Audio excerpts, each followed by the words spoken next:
নমস্কার, আমি আচার্য চন্দ্রানী ভট্টাচার্য। খুব শীঘ্রই একটি পবিত্র তিথি উদযাপন আমরা সকলেই করব, সেটি হলো অক্ষয় তৃতীয়া।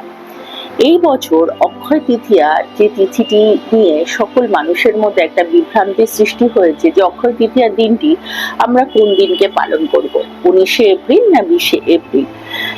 অক্ষয় কথাটির অর্থ হলো যে যার কোনোদিনও ক্ষয় বা বিনাশ হয় না। অক্ষয় তৃতীয়াটি যে তৃতীয়া তিথি লাগার সাথে সাথে অক্ষয় তৃতীয়া তিথিটিকে নির্ধারণ করা হয়ে থাকে। তবে সূর্য সিদ্ধান্ত অনুযায়ী যেই দিনকে সূর্য উদয় থাকে সেই দিনকে তিথি হিসাবেও ধরা হয়ে থাকে। তবে এই বছর 19শে এপ্রিল যদি আমরা দিক সিদ্ধান্ত অনুযায়ী দেখি, তাহলে অক্ষয় তৃতীয়া তিথিটি লাগছে 19শে এপ্রিল 10টা 50 থেকে পরের দিন 20শে এপ্রিল সকাল 7টা 28 পর্যন্ত, এবং অদিক সিদ্ধান্ত অনুযায়ী এই তিথিটি লাগছে 19শে এপ্রিল সকালবেলা 1টা 5 থেকে, এবং পরের দিন অর্থাৎ 20শে এপ্রিল তিথিটি শেষ হচ্ছে সকাল 10টা 53 পর্যন্ত। এই তিথিটি কে বিশেষ একটি শুভ তিথি হিসাবে ধরা হয়ে থাকে। এই দিন ভগবান পরশুরামের আবির্ভাব তিথি হিসাবে দেখা হয়ে থাকে। এই দিনটিতে মা গঙ্গা পৃথিবীতে আবির্ভূত হয়েছিলেন। এছাড়াও পৌরাণিক বহু শুভ ঘটনার সাথে যুক্ত এই তিথিটি রয়েছে।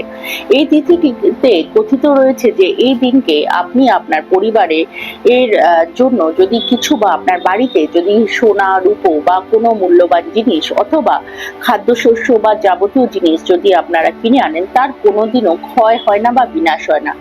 এই দিনটিতে আপনি কোনো গুরুত্বপূর্ণ সিদ্ধান্ত নিতে পারেন, কোনো লেখা স্টার্ট করতে পারেন যারা লেখালেখির কাজ করছেন, বা যারা নতুন কোনো পড়াশোনা বা নতুন কোনো কাজের সাথে যুক্ত হতে চাইছেন, বা নতুন দোকান বা নতুন ব্যবসা শুরু করতে চাইছেন। এই দিনটিকে বিশেষ শুভ দিন হিসাবে ধরা হয়ে থাকে। তিথিটি এতটাই শুভ যে এর জন্য আলাদা করে কোনো রকম ভাবে শুভ মুহূর্ত দেখার প্রয়োজন পড়ে না, কারণ এটা স্বয়ংসিদ্ধ একটি শুভ মুহূর্ত বা শুভ তিথি হিসাবে ধরা হয়ে থাকে।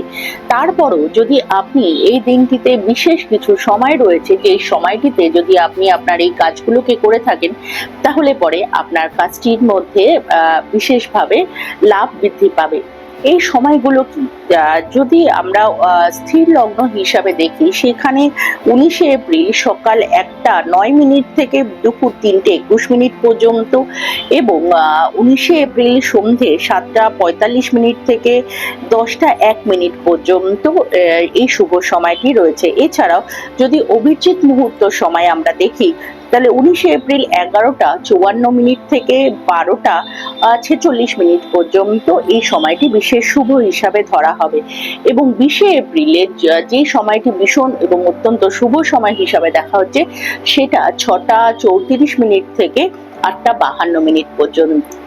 এই সময়ের মধ্যে আপনারা কোনো বাড়িতে নতুন কিছু কেনাকাটা করতে চান, বা নতুন কোনো সিদ্ধান্ত বা নতুন কোনো কাজে যুক্ত হতে চান, তাহলে এই সময়টি যদি করেন, তাহলে এটিকে বিশেষ শুভ হিসাবে এবং শুভ হিসাবে দেখা হবে, এবং পরবর্তীতে এর দ্বারা আপনার জীবনে বেশ লাভ বৃদ্ধি পেতে পারে। এই দিনটিতে আপনারা খুব সুন্দরভাবে উদযাপন করুন। সকলে ভালো থাকুন। শুভ অক্ষয় তৃতীয়া আগাম শুভেচ্ছা। নমস্কার।